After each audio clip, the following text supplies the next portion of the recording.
Revenge is supposed to bring closure. But for Esther Nwosu, revenge became something else entirely, an unstoppable force that consumed everything in its path. 6 lives taken one by one. Each one a stepping stone towards the man who had destroyed her world. But when she reached the final name on her list, she hesitated, because the man who truly deserved to die was also her own son. The police arrived at the abandoned warehouse just past midnight. Inside, the air was thick with the metallic scent of blood. The dim flickering of a broken light bulb revealed the scene of yet another execution. A man lay in the center of the room, his body limp, a bullet hole between his eyes. The name Omar Okoye had been carved into the concrete beside him, just like the 5 names before. Detective Ifeanyi Adebanjo stood over the body, his stomach twisting. 6 bodies. 6 names. And still she's not finished? This was no random killing spree. This was a message. And the woman behind it? Esther Nwosu. A widow. A mother. A woman who had once been an ordinary citizen. Until the day that changed everything. The detective turned to the officer beside him. She's going after her 7th target next. The officer hesitated. And who is that? Detective Adebanjo clenched his jaw. Her own son. Why is she doing this? Why does she want to kill her own son? To understand, we have to go back to where it all began. Esther Nwosu had once lived a quiet life. A devoted wife. A loving mother. A woman who had never imagined she would one day become a killer. But that was before the night her family was taken from her. It had been an orchestrated massacre. 7 men. 7 monsters who had forced their way into her home, their faces hidden behind masks. They had dragged her husband, Emeka Nwosu, from his bed, beating him mercilessly in front of their only son, Daniel. They had laughed as they made Esther watch the man she loved die slowly. And just when she thought it was over, they had taken something else from her. Her son. They had dragged Daniel away screaming, disappearing into the night, leaving Esther with nothing but her husband's blood on her hands. For months she searched. For answers. For justice. For him. But the police? They did nothing. The case grew cold. People told her to move on. Some things are better left buried. But they didn't understand. Esther had lost everything. And she had nothing left to lose. So she made a decision. If the world refused to bring these men to justice, she would do it herself. One by one. Until the last breath left the last man who had taken her family from her. She spent 3 years hunting them down. The first died in his sleep. A pillow pressed over his face until his struggles stopped. The second was found in an alleyway, his throat slit so cleanly that the blood barely had time to spill. The third? A car accident. At least that's what the police thought. But every single time, a name was left at the scene. A warning to the others. One by one, the 7 men who had destroyed her life fell.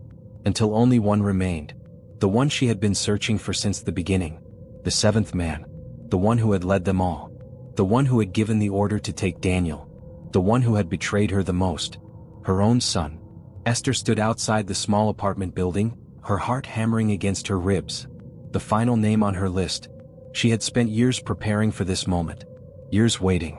Years hunting. And now, standing in the shadows, her gun gripped tightly in her hand. She wasn't sure if she could pull the trigger. Because behind that door wasn't just a target. Behind that door was the only family she had left. Esther stood in the dimly lit hallway, the weight of the gun in her hand heavier than ever before. This was supposed to be the final kill. The 7th name on her list. The man who had ordered her husband's death. The man responsible for her suffering. But how could she kill him when she had once cradled him in her arms? Daniel. Her son. The child she had spent years searching for. The child she had mourned. Now he was a man. A stranger. And, according to everything she had uncovered, the last monster she had to put down. Her finger hovered over the trigger as she took a step toward the door. Then, a creak. The door swung open before she could knock. And standing there, staring at her with wide, knowing eyes, was Daniel Nwosu. His gaze flickered to the gun in her hand. And then he smiled. "Mum," he said, his voice eerily calm. "I was wondering when you'd find me. How did Daniel survive? And why had he become the very thing Esther had sworn to destroy?" Years ago, when Esther had watched the masked men drag Daniel away, she had believed he was being taken to be killed. But she was wrong. Daniel had been taken, yes, but not to die. To join them. The men who had murdered Emeka Nwosu weren't random killers. They were part of a powerful crime syndicate, a ruthless organization that thrived on violence, money, and fear. And Daniel? They had turned him into one of their own. Trained him. shaped him. He was no longer a scared little boy. He had become the very thing his mother despised. Esther stepped into the apartment, her grip tightening around the gun. Daniel shut the door behind her, moving with the same quiet confidence that made her skin crawl. She had spent years mourning him, and yet here he was, alive, thriving. While she had spent every waking moment hunting down the men who had stolen her life, he had been standing beside them. "You killed them," he said casually, walking past her to pour himself a drink. "6 of them," Esther corrected, her voice sharp. Daniel smirked. "And now you're here for the 7th? Esther raised the gun, her hand steady. "Tell me why." Daniel chuckled. "Why what? Why did you let them take you? Why did you stay with them? Why did you let me believe you were dead?" He took a slow sip of his drink before setting the glass down. "Because, Mum," he said, "they showed me the truth." "Truth?" Esther spat. "They murdered your father." Daniel's expression didn't change. "Yes," he admitted. "But do you know why?" Esther's grip on the gun tightened. "Your husband wasn't the man you thought he was." She froze. Daniel's voice was calm, almost pitying. "Dad was involved in things you wouldn't understand. Dirty money. Bad people. He made enemies. And when the time came to pay his debts, guess what? He chose you and me as his bargaining chips." Esther shook her head, refusing to believe it. "You're lying." Daniel took a slow step forward. "Am I?" he whispered. "Because the moment they dragged me out of that house, I realized something. You weren't supposed to live either." The blood drained from Esther's face. "They were going to kill me too?" "Yes," Daniel said. "But I stopped them." Her breath caught in her throat. "How?" she whispered. Daniel leaned in, his voice barely above a whisper. "I made myself useful." The truth shattered Esther more than any bullet ever could. Her son. The boy she had spent her life avenging. The last remaining piece of her broken world. Had been the reason she was still alive. And now, he was standing in front of her, waiting to see if she would pull the trigger. Would she kill him? Or had she spent years chasing the wrong enemy? The gun felt heavier in Esther's hands now. Not because of its weight, but because of the truth her son had just revealed. For years she had believed she was hunting monsters. For years she had believed her husband was an innocent man. For years she had believed Daniel had been stolen from her. But now, standing in front of him, she realized something far worse. She had been living a lie. Her husband was never the victim. Her son was never the hostage. And she had killed 6 innocent men for nothing. Daniel took another step forward, watching her carefully. His expression was unreadable, but his eyes, those cold, dark eyes, held something familiar. Pity. "You don't believe me, do you?" he said softly. Esther didn't answer. "Mum, do you even know who those men were?" Daniel pressed. "The 6 you killed?" Esther swallowed hard, her finger twitching against the trigger. "They were the ones who murdered your father," she whispered. Daniel smirked. "No, Mum." His voice was gentle, almost mocking. "They were the ones who were trying to stop him." Her stomach turned to ice. "Your husband, our beloved Emeka Nwosu, wasn't some innocent businessman. He was a power-hungry criminal. He built his entire career by stepping over bodies, by making deals with the wrong people. And when his sins caught up to him, those 6 men were sent to collect their debt." Esther's chest tightened. "They didn't break into our house that night to slaughter us." Daniel took another step closer, his voice low. "They broke in to stop him." The memories of that night slammed into Esther like a flood. The masked men. The way they had looked at her. Not with rage. Not with bloodlust. But with hesitation. They hadn't wanted to kill Emeka. They had needed to. And the worst part? Emeka had known they were coming. That's why he had hidden behind his wife and child, hoping they would spare him. He had thrown them in front of the bullet meant for him. And now, years later, Esther had done exactly what he would have wanted. She had killed for him. Without even realizing it. Her hands shook. "No," she whispered, more to herself than to Daniel. "Yes," he said. She squeezed her eyes shut. "Then why did they take you? If they weren't criminals, if they weren't murderers, why did they take you?" Daniel sighed, running a hand through his hair. "Because I begged them to." Esther's breath caught in her throat. "What?" Daniel exhaled. For the first time he looked almost sad. "Mum, they weren't there to take me. They were going to leave me behind. But I couldn't stay." His voice dropped to a whisper. "I didn't want to be like him." Tears blurred Esther's vision. "You were my son," she choked out. "You were supposed to come back to me." Daniel's jaw clenched. "Come back to what?" he said, voice sharp. "To a life built on lies? To a world where my father's sins would have followed me forever? I was your mother, she snapped, her grip tightening on the gun. And yet, you never came looking for me. Silence. A long, painful silence. Daniel's lips parted slightly. Then he laughed. A quiet, broken sound. You spent years hunting those men, but you never searched for me. Esther felt like the air had been punched from her lungs. He was right. She had never searched for him. She had only searched for revenge. Daniel took one final step forward, until the gun pressed against his chest. So what now, Mum? He asked softly. You've come this far. You've killed 6 men in cold blood. You might as well pull the trigger. Esther's finger trembled against the trigger. Everything inside her screamed. This was the final name on her list. The last loose end. The last person standing between her and closure. But could she really do it? Could she kill her own son? The son she had lost. The son she had spent years mourning. The son who had chosen to walk away. Her vision blurred. Her breathing grew unsteady. And then, a single gunshot echoed through the room. But it wasn't hers. The gunshot ripped through the silence, shattering the air between them. For a moment, neither of them moved.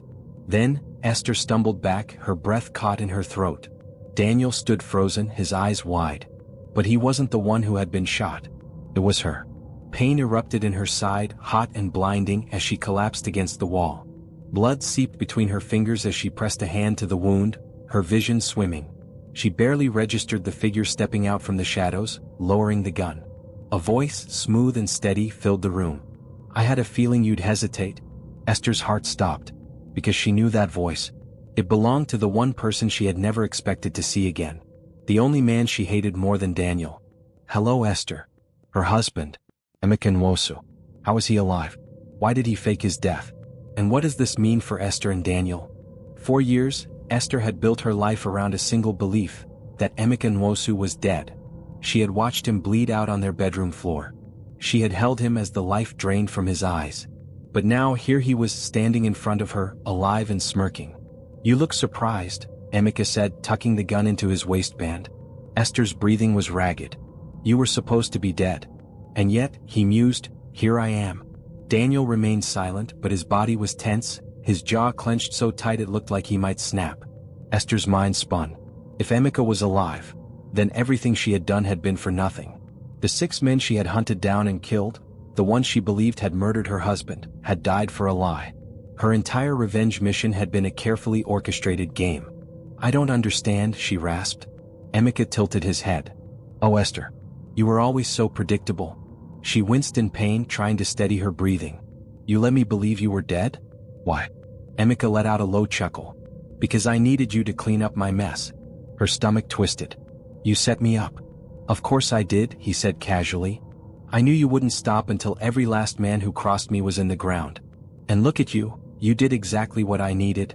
Esther felt sick. She had been nothing but a pawn in her husband's twisted game. And Daniel? Her son had known all along. She turned to him, her voice breaking. Did you know? Daniel didn't answer at first. Then slowly he nodded. Her heart shattered. I tried to tell you, he said. Dad was never a victim. He was the mastermind. Her hands trembled. She had killed for a man who had never loved her. She had killed for a man who had used her. And now he was standing here watching her bleed out like she was nothing. Esther's vision blurred with fury and pain. She had one bullet left in her gun. Her husband stood before her. Her son, the boy she had raised, the man she had almost killed, stood beside him. She had spent years hunting down ghosts. Now she had to decide. Would she pull the trigger one last time? Would she finally kill the one monster who had deserved it all along? Or was she too late to rewrite the ending of her own story? Her finger tightened on the trigger. And then, the room exploded into chaos. Esther's breath came in short, ragged gasps. Blood soaked through her clothes, her side burning from the gunshot wound. Her mind screamed at her to pull the trigger. To end this. To kill the man who had destroyed everything. But before she could, Emeka moved first. He reached for his gun, his eyes locked onto her like a predator sizing up wounded prey. You should have died years ago, Esther, he said coldly. A shot rang out. Not from Esther. From Daniel. The bullet struck Emeka square in the chest. His smirk vanished. His eyes widened in shock. He stumbled back, hands clutching the wound as he collapsed against the wall. Blood spread across his shirt like ink soaking into fabric. Esther froze. Daniel had pulled the trigger. On his own father. The man he had followed. The man he had protected. And now he was watching him die. Emeka's mouth moved, but no words came out. His eyes flickered to his son, the son who had just betrayed him. Then just like that, Emeka Nwosu was gone. Dead. For real this time. The silence in the room was thick, suffocating. Esther clutched her wound, barely registering the pain. She was staring at Daniel. The boy she had once fought to protect. The man she had nearly killed. Why? She whispered. Daniel exhaled, running a hand through his hair. Because he was never going to let you walk out of here alive. Esther's body tensed. Daniel's face was unreadable, but his hands were shaking. I spent years following him, he muttered. Believing in him. Defending him. But in the end, he swallowed. He would have killed both of us without a second thought. For the first time he looked like the boy she remembered. The one she had spent years mourning. The one she had thought she lost. Esther stared at him, her grip loosening on the gun. You saved me, she whispered. Daniel let out a short, bitter laugh. No, Mum. His voice was low, broken. I just finally made the right choice. The sirens came minutes later. Someone had called the police. Esther wasn't sure if it had been Daniel, or if it had been her own subconscious finally giving up. She didn't fight when the officers stormed the building, their voices shouting for her to drop her weapon. She didn't resist as they handcuffed her. She barely even flinched when she was shoved into the back of a police car, her vision swimming from blood loss. The only thing she did was turn her head, to look at Daniel. The officers were speaking to him, their voices muffled. He wasn't in cuffs, because they didn't know what he had done. Didn't know how deep his hands were in the crimes of his father. Didn't know that he had been one of them for years. And yet, for the first time, she didn't see a killer. She saw her son. The one who had been lost. The one who had finally found his way back. Esther Nwosu was sentenced to life in prison. 6 murders. 6 lives taken in the name of revenge. And now she would spend the rest of her life paying for it. But she had no regrets. Because Emeka Nwosu was gone. Because Daniel was free. And for the first time in years she felt like she could finally breathe. Daniel never visited her in prison. She never expected him to. But one day a letter arrived. No name. No return address. Just a single sentence. I hope you find peace. Tears blurred her vision as she read it over and over again. Maybe she never would. Maybe this was the ending she deserved. But for Daniel? For the boy she had almost killed? She hoped he would find the life she had fought so hard to give him. Because he was the only thing she had left. Revenge feels like justice. Until it turns into something else. Until it swallows you whole. What do you think? Was Esther a monster? Or was she just a woman caught in a web of lies she never saw coming? Let's talk in the comments below. And if you want more true crime stories like this, hit the like button, subscribe to the channel and turn on notifications. Because some stories? They deserve to be told. Until next time, stay safe,